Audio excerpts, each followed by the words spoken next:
Every now and again, someone leaves a comment and I'm like, yeah, that's not as logical or as obvious as it would seem. Maybe I should make a video on it. And this is one of those key moments.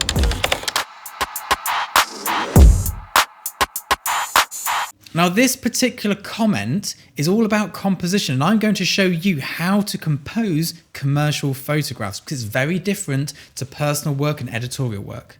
As you may well know, commercial photography is adverts, billboards, social, all that sort of good stuff. It is very versatile in today's market. It's not just, we'll shoot this shot here for Instagram, this one for a billboard, this one for something else. It all has to fit into one shoot. There are too many media outlets for the brands to possibly be able to afford to do different shoots for each one. So we have to be very versatile here, very easygoing with how we're going to shoot stuff. And this is all bringing it down to composition. And the comment was, oh, your composition's not how I'd have done it. Now, you're right, it's not how I'd have done it either. But here's what you have to remember. When doing a shot like the ones that are popping up on the screen now, they need to work in a 16:9 portrait. 16:9 landscape, billboard, 6-sheet, whatever it may be, a single sheet advert. It has to work in all these different things. Now, one of the reasons that my style of work is so popular right now, apart from the aesthetic, is because of the versatility. Because I shoot on clean, plain backgrounds, we can move stuff around in post to be whatever, wherever. This shot here could be exactly as it is. It could be a huge landscape shot. It could be a huge portrait shot. We could even animate it because the background is all the same. Now, this is something which you must consider when shooting, not necessarily when shooting personal work. And you can see my personal work, I compose it to look exactly how I want it to look. But when we're doing commercial work and commissioned work, we often have to shoot for options in post, and we often have to shoot for options in print. And when I say print, I also mean digital. If you compose something perfectly, or you have bits being clipped out on the corners, you then can't extend the background. You then can't change the composition. You can't cut bits out and do all the rest of it.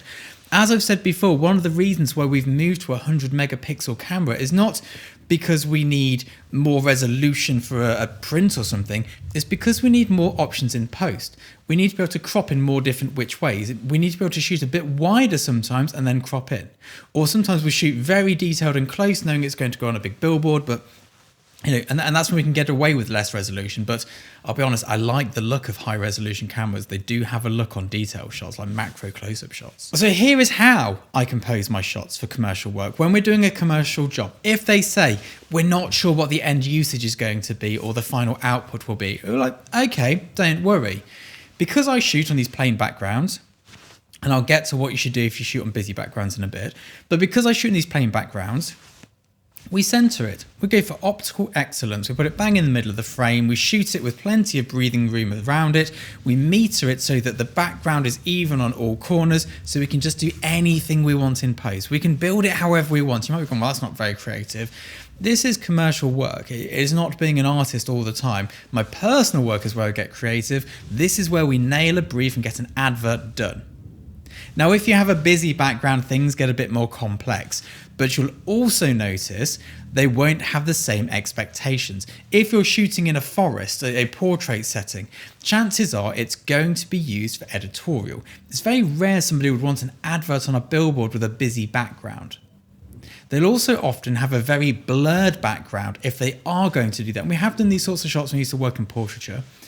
And they'll often just gradate it to a solid colour. So they'll have the blurry background, the bokeh, and then they'll just bang in a gradient onto the bokeh. And that way they can get their text in there and they can choose the actual size and composition of it. But that's it. That's why we compose in a weird way. That's why we don't always go for perfect rule of thirds or anything particular like that, because my image is part of a bigger picture. What I photograph is part of an advert. There is the text, there's the graphic design. They're all building into the composition. I'm just one element of it. I'm just the photograph. I'm not the whole advert. If you go through my website, scottchuthenior.com, you'll notice that some shots are perfectly set out and laid out, and bits are clipping off the edges and bleeding out of the frame and all the rest of it. And that's my personal work. You'll see other things which are very crisp and clean and perhaps aren't composed as you would textbook think they should be. That's my commercial work. I hope it's been of use to somebody. I hope it's helped you understand how to compose commercial photographs. I'll see you soon. Bye-bye.